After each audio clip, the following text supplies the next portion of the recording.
Here we are in the big city of Cave Spring, Georgia, a hamlet of about 1,000 people nestled in the foothills of the Appalachian in northwest Georgia. Back after the Revolutionary War, we made a treaty with the Cherokee Indians that this would be their land in perpetuity. So they began to develop this land. One of the developments was a 2-story log cabin here in Cave Spring, Georgia. It was 18 by 24 feet.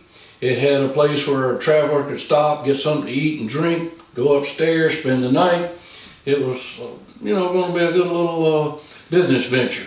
And the man that developed this was named Avery Van. He was half Cherokee, had a Cherokee wife. Well, over the years, according to our archaeologists, it was built around 1810, making it the oldest building in this area. Well, over the years, rooms were built on the south, east, and west wall, and it was covered in clapboard. It was totally hidden from about 1845 all the way up until 2010. In 2010, a real estate developer had bought it because it was dilapidated. He was going to demolish it and build something else. And lo and behold, somebody saw the clapboards fall off, saw these hand-hewed logs. What are we going to do? Well, our small organization, the Cave Spring Historical Society, purchased it and started spending lots of money on experts looking at it, trying to tell us what could and could not be done, what the cost would be. And it was going to be very expensive. It was going to be $250,000 to $300,000. Well, we couldn't do that. But we had experience of renovating other historical buildings that were almost as dilapidated as this. So last April 11th, we had 98 people, men, women, children, old people, hearing people, deaf people, black, white, all come together to reveal this cabin. We demolished the front section, the side section, the back section. We took all that down so that we could see the cabin itself. Well, it was in worse shape than we thought. Roofs had leaked, floods had rotted out the bottom part of it, huge holes were cut in for doors and windows.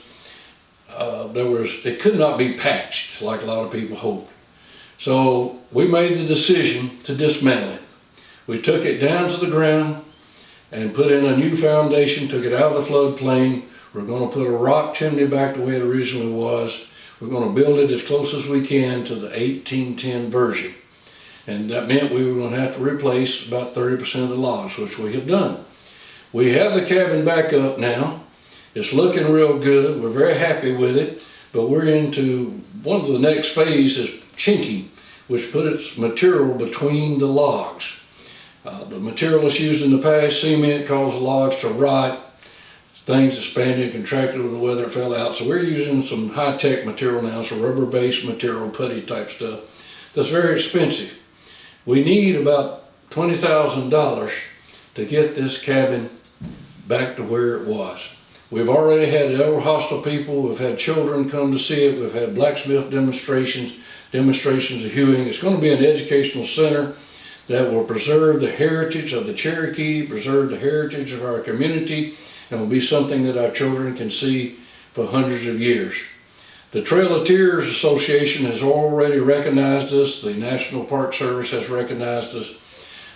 We need to make this thing a piece of history. The Cherokee have dubbed us, and I can't pronounce Cherokee, Gaduki, which basically means the community coming together for one purpose. Help us out. Thanks.